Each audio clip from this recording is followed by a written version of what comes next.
Assalamualaikum warahmatullahi wabarakatuh. Kami dari kelompok 15 studi Quran dan Hadis yang beranggotakan saya sendiri, saya Muhammad Devri Fajar Saputra, Muhammad Abu, dan Muhammad Atabos yang membawakan tema kaidah penelitian madah dan sanad. Sekian. akan menjelaskan materi tentang pengertian dan ruang lingkup kaidah penelitian sanad dan matan hadis dalam studi ilmu hadis. Metode penelitian sanad dan matan adalah cara untuk memastikan apakah sebuah hadis benar-benar dari Nabi Muhammad. Sanad adalah rantai para perawi yang menyampaikan hadis, sementara matan adalah isi teks hadis itu sendiri. Dalam meneliti sanad, para ahli melihat apakah para perawi benar-benar bertemu dan apakah mereka jujur serta kuat ingatannya. Proses ini diawali dengan tahrij, yaitu mencari hadis dalam kitab-kitab utama yang sekarang bisa dibantu dengan aplikasi digital seperti Maktabah Syamilah. Kritik terhadap matan dilakukan untuk melihat apakah isi hadis sesuai dengan ajaran Al-Quran, hadis yang lebih kuat, logika sehat, dan situasi saat hadis itu disampaikan. Peneliti juga menilai apakah bahasa hadis jelas dan masuk akal, serta apakah maknanya sesuai dengan nilai-nilai Islam. Pendekatan modern seperti ilmu bahasa, filsafat, dan sains juga dipakai untuk memahami hadis dengan lebih tepat, agar tidak ditafsirkan secara kaku atau keliru.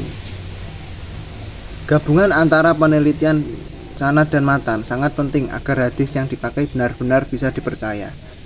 Para ulama terdahulu seperti Imam Bukhari dan Muslim sudah memulai metode ini, dan ulama masa kini seperti Ali Mustafa Ya'qub terus mengembangkannya.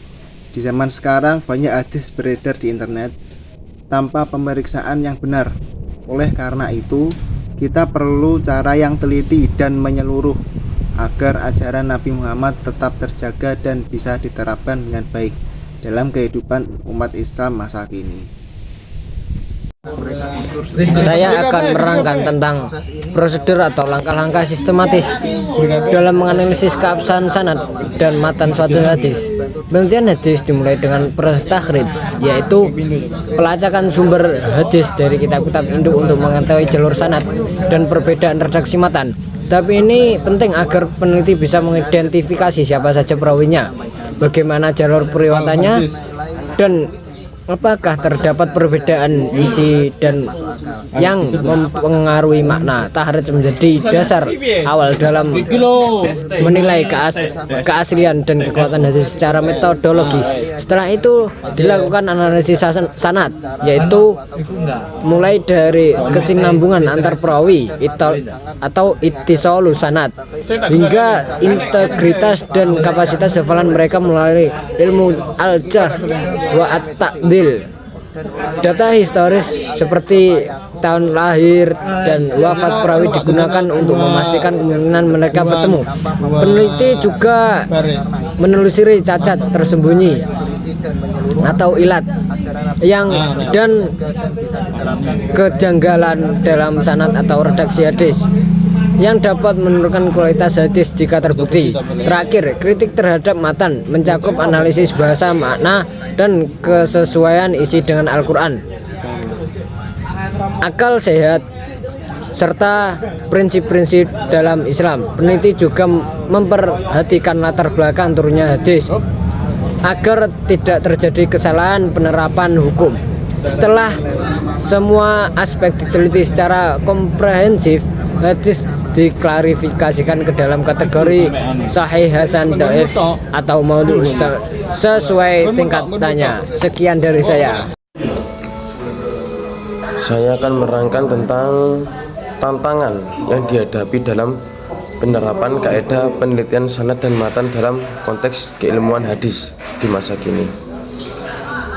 Pada zaman di era digital seperti ini, penyebaran hadis palsu dan informasi yang sangat menyesatkan menjadi tantangan serius dalam keilmuan Islam, terutama kekurangannya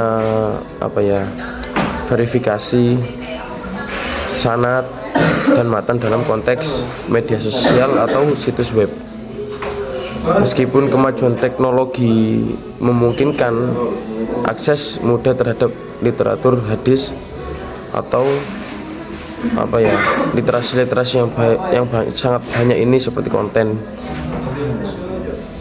kreator itu, banyak data digital yang belum teruji kredibilitasnya dan rentan dimanipulasi tanpa standar ilmiah.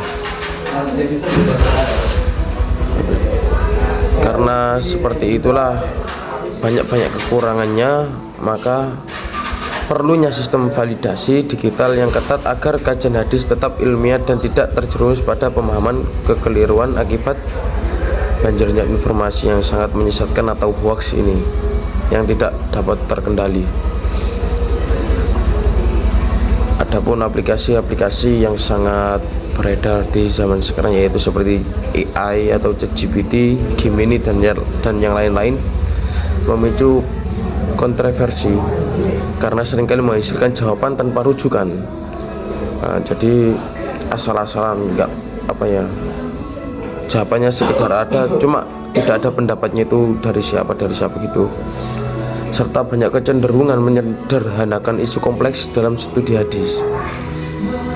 Dalam hal itu mengidentifikasikan bahwa meskipun teknologi bermanfaat sebagai alat bantu, tetapi aplikasi-aplikasi itu tidak dapat menggantikan peran metodologi ilmiah yang klasik, yang mendalam dan berbasis otoritas keilmuannya.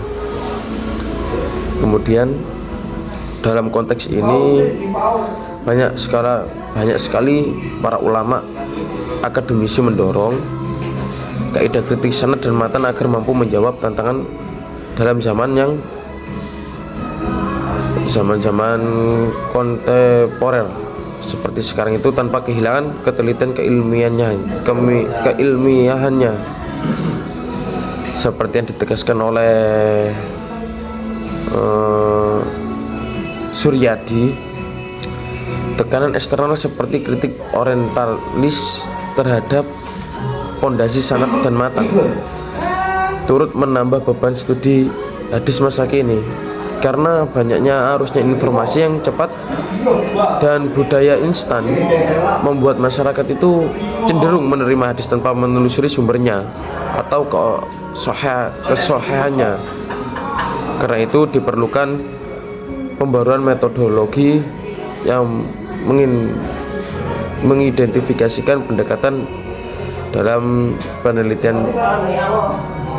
validasinya hadis tersebut, serta etika keilmuan yang sangat ketat gitu. Mungkin dengan langkah ini tuh studi hadis itu diharapkan mampu untuk mempertahankan kesohihannya atau keaslian hadis tersebut, seperti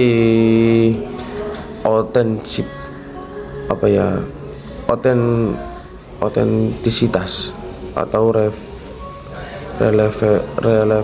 relevansi dan daya tanggapnya terhadap persoalan-persoalan umat di zaman sekarang atau zaman modern gitu.